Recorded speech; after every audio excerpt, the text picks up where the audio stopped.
الرحمن الرحیم اللہم صلی علی محمد وعلی آل محمد کما صلیت علی ابراہیم وعلی آل ابراہیم انک حمید مجید اللہم بارک علی محمد وعلی آل محمد کما بارکت علی ابراہیم وعلی آل ابراہیم انک حمید مجید عن ابی ہریرہ رضی اللہ عنہ قال قال رسول اللہ صلی اللہ علیہ وسلم من اقال مسلما بیعته اقال اللہ عثرته رواہ ابو داود۔ حضرت ابو ہریرہ رضی اللہ تعالیٰ عنہ بیان فرماتے ہیں کہ جناب نبی کریم صلی اللہ علیہ وسلم کا ارشاد ہے، جس نے کسی مسلمان سے اس کی بیع کا اقالہ کیا تو رب تعالیٰ اس کی خطاؤں کو، لغزشوں کو معاف فرمائے گا۔ اس حدیث کو امام ابو داود نے اور دیگر ائمہ نے روایت کیا ہے اور امام حاکم نے اسے صحیح کہا ہے۔ خرید و فروخت سے متعلق احکام و مسائل ذکر ہو رہے ہیں۔ اس حدیث مبارکہ کو بیان کر کے ایک اہم مسئلہ سکھلایا گیا ہے۔ اقالہ کہتے ہیں کسی بندے نے کوئی چیز فروخت کی یا خریدی، دونوں صورتوں میں معاہدہ ہو گیا، پیمنٹ ہو گئی، چیزوں کا قبضہ دے دیا گیا۔ اس کے بعد ایک پارٹی دوسری پارٹی سے یہ کہے کہ میں نے یہ چیز فروخت تو کر دی ہے لیکن اب مجھے ندامت ہو رہی ہے، میں یہ چیز نہیں فروخت کرنا چاہتا، یا یہ میں نے چیز خرید لی ہے اور غلطی سے خرید لی ہے یا مہنگی خرید لی ہے، یا میں اب کسی وجہ سے مجھے ضرورت نہیں، میں یہ چیز نہیں خریدنا چاہتا اور میں اس خرید و فروخت کے جو معاملہ ہے اس کو واپس کرنا چاہتا ہوں۔ تو آپ صلی اللہ علیہ وسلم نے فرمایا جو بندہ کسی مسلمان کے ساتھ ایسا کر لے تو اللہ تعالیٰ اس کے گناہوں کو اور اس کی لغزشوں کو معاف فرمائے گا۔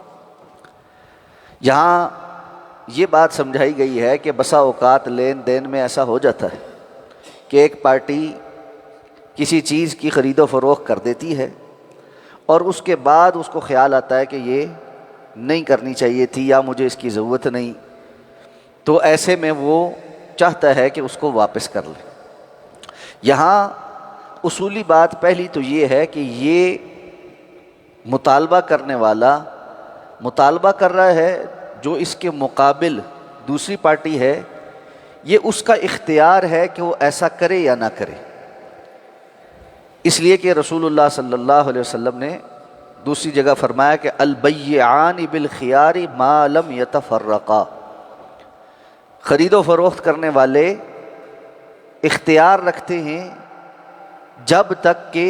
وہ اس مجلس سے اٹھ نہ جائیں۔ اس کو خیار مجلس کہتے ہیں، یعنی دونوں نے معاہدہ کیا، ایک مجلس میں بیٹھے ہیں کہ جی میں یہ بیچ رہا ہوں، دوسرا کہتا میں خرید رہا ہوں، طے ہو گیا جی قیمت یہ ہے، سودا یہ ہے، دونوں نے، جس نے خریدا ہے اس نے قیمت دے دی، جس نے بیچی ہے اس نے چیز دے دی۔ ابھی اسی مجلس میں بیٹھے بیٹھے اسلام نے یہ حق دیا ہے کہ دونوں میں سے کوئی بھی اس معاہدے کو ختم کر سکتا ہے،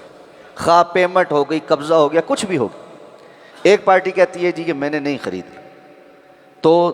دوسرے پر لازم ہے کہ وہ اسی مجلس میں بیٹھے بیٹھے ہی اس سودے کو ختم کرنے کا پابند ہے، اور اگر اس نے چیز بیچی ہے تو قیمت واپس کرے اور اپنی چیز واپس لے لے، خریدی ہے تو وہ اپنی پیمنٹ واپس لے اور جس کی چیز ہے اس کو وہ چیز واپس کر دے۔ لیکن اگر مجلس ختم ہو گئی، اب یہ اس مجلس سے اٹھ گئے، اب یہ خیار مجلس ختم ہو گئی، اب اس کے بعد اگر کسی کو خیال آتا ہے اور وہ جس سے کوئی چیز خریدی بیچی ہے اس کو یہ کہتا ہے کہ جی میں نے یہ لے لیا لیکن مجھے سمجھ نہیں آئی، یا یہ کہ جی میں اس کو واپس کرنا چاہتا ہوں، اب یہ لازم نہیں ہے کہ جس نے بیچی ہے یا خریدی ہے وہ اس سودے کو ریورس کرے، لیکن کر لے تو یہ ثواب کا کام ہے۔ آپ نے فرمایا کہ اللہ تعالیٰ اس بندے کی لغزشوں کو معاف فرما دیتا ہے۔ جس طرح اس خریدنے یا بیچنے والے سے سودا کرتے ہوئے غلطی ہو گئی اور بعد میں یہ نادم ہو رہا ہے، اسی طرح انسان سے بھی غلطیاں ہو جاتی، اور اس سودے کو واپس کرنے پر اللہ تعالیٰ انسان کو یہ اجر کر دے گا کہ اللہ تعالیٰ بھی اس کی بھول چوک اور لغزش سے صرف نظر فرما دے گا۔ تو یہ احسان کا معاملہ ہے۔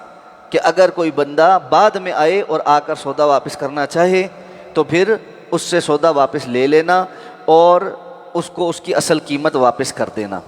ہاں اس میں یہ ضرور ہے کہ بعض آئٹم ایسے ہوتے ہیں کہ جو ایک دفعہ کھل جائیں تو ان کی پھر یعنی پیکنگ کھل جائے تو اس کی وہ وقت نہیں رہتی، تو اس کا معاملہ مختلف، یعنی کوئی شخص ایسی کوئی چیز بیچتا ہے کہ جس کو اگر پیکنگ کھول دی گئی، جیسے کھانے پینے کا کوئی سامان ہے، اب وہ کھول دیا گیا، کوئی اور اس کو کھلا ہوا نہیں لے گا تو اس کا تو نقصان ہے۔ ایسی صورتحال نہ ہو، جو چیز جس حالت میں گئی ہے، جیسے پیک کوئی چیز کوئی لے گیا اور اب وہ پیک ہی ہے، کوئی نقصان نہیں ہے، وہ آگے کسی اور کو بک جائے گی، تو اس کو چاہیے کہ یہ معاملہ کر لے تاکہ اس کا نقصان نہ اور دوسرے کو بھی شرمندگی نہ ہو۔ اللہ تعالیٰ سمجھ کر عمل کرنے کی توفیق عطا فرمائے۔ سبحانک اللہم و بحمدک، نشہد ان لا الہ الا انت، نستغفرک و نتوب الیک۔